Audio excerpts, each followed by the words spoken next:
Alright, we're here.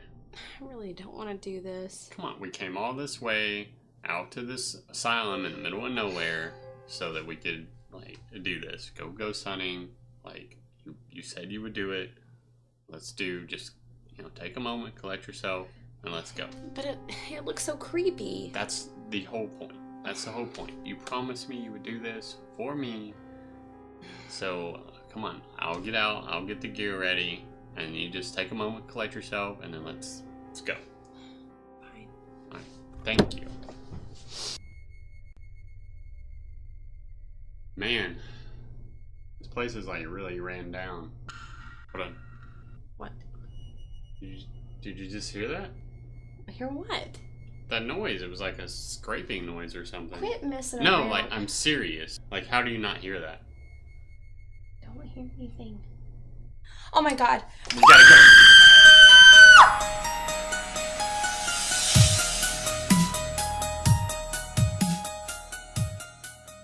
Hey guys, and welcome back to another episode of GAL-O-WEEN. And if you're new here, GAL-O-WEEN is where I create makeup looks and tutorials twice a week until October 27th for the Halloween season. Today, I thought we could do something a little more frightening for Halloween, so I came up with this mummified zombie killer type character. This is my first ever makeup look, creating my own prosthetics, so if I can do it, I know you can too. So let's get into that tutorial, and don't forget to hit that subscribe button before you leave.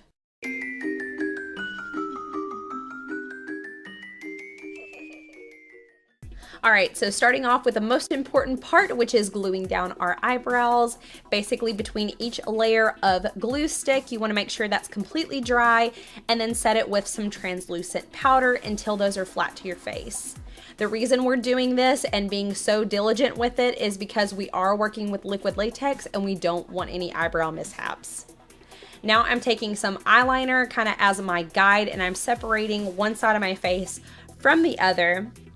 I'm then taking some liquid latex and laying that down along the line, and I am adding some cotton strips on top. Reason being because I wanted one side of my face to be a little more raised and wound-like, and the other side to look more sunken in and zombie-like.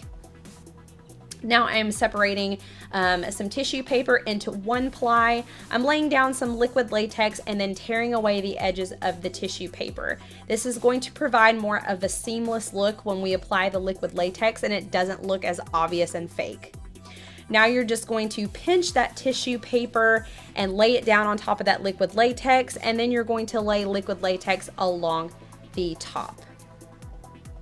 Now I'm just gonna speed this up a little bit because otherwise this would be a 3-hour video, and I don't think you wanna sit and watch for 3 hours me put tissue paper on my face.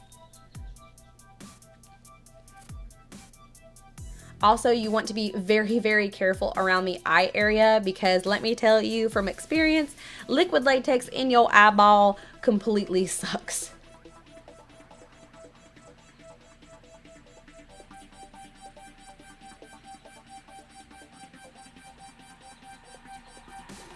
Now I'm just gonna lay liquid latex on top of that cotton strip, as well as lay liquid latex along the other side of my face where I'm going to place cotton strips, and I'm going to place them to where they're a little bit further apart because I want to create sort of some wound-like shapes. I'm also gonna speed this up once again because this would be a really, really long video if I didn't.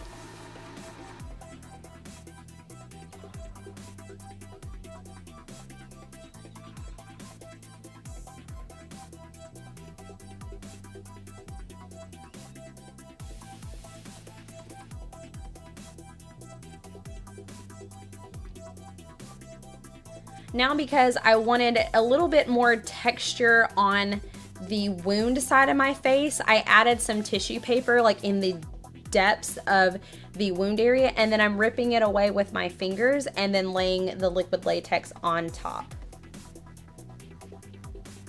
Now we're going to repeat the same process with the tissue paper along the neck area. So laying down the liquid latex, tearing away the paper, laying it down, crinkling it, and then laying liquid latex on top.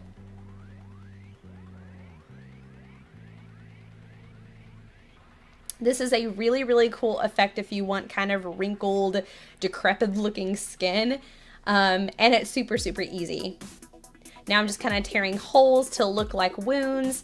And then when you get to the base of the neck, you really want to make sure you layer up that liquid latex so that there are no seams. I also place this along my chest area, and here I am creating some fresh wounds by just kind of rolling and peeling away the liquid latex from the skin.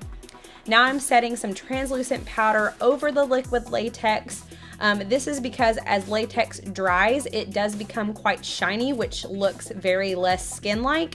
So we're just going to mattify this and create a nice base for our paint job when we get to it here in a second. Now I'm taking some gray water activated paint and stippling that along the areas as our base. I'm also going to add some foundation on top of this so it doesn't have to be completely solid in color.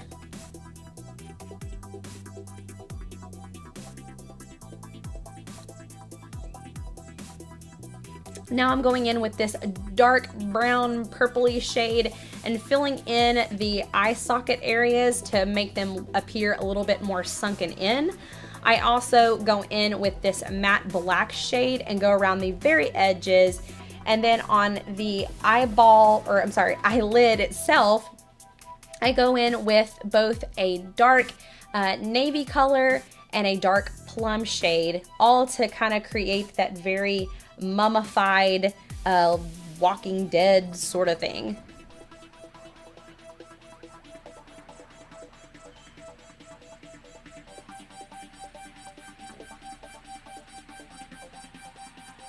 Now I'm just going to mix two different foundations together to get the right shade, and I'm going to stipple this along the face and the zombie body that we didn't want covered up by my costume, and creating that zombie skin.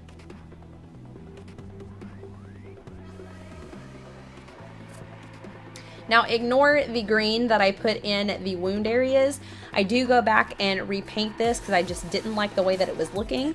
But here I'm taking a fluffy brush and taking that navy shade that we used on the eyes, and I'm just shading in various areas to kind of bring the texture of the makeup forward, so that it appears more just decrepit and zombified and rotting, and yeah, you know what I mean.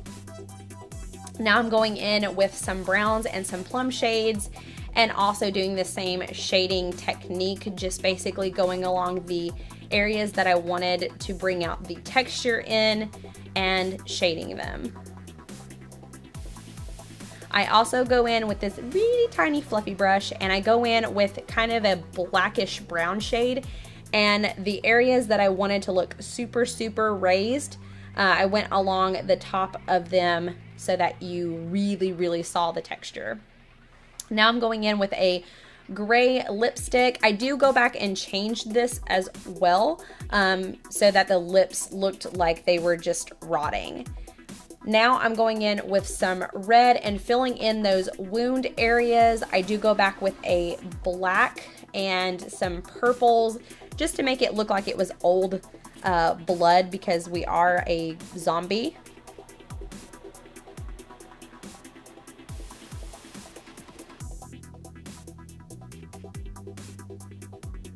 Now I'm also taking my finger and kind of bringing down that body paint just a little bit onto the makeup, so that way it's just not completely fresh. I'm also filling in the areas where we tore on our chest, and then I go back with a little bit of a brighter red to add some dimension to the inside of those wounds. I'm also taking this red and a black shade and putting that along the lips, because as the makeup on the lipstick wears, for me doing this makeup, it kind of gives the appearance almost like the lips are sort of kind of bruised, I guess. I don't know, I just thought it was a really, really cool effect. Now I am taking some Vaseline and a syringe.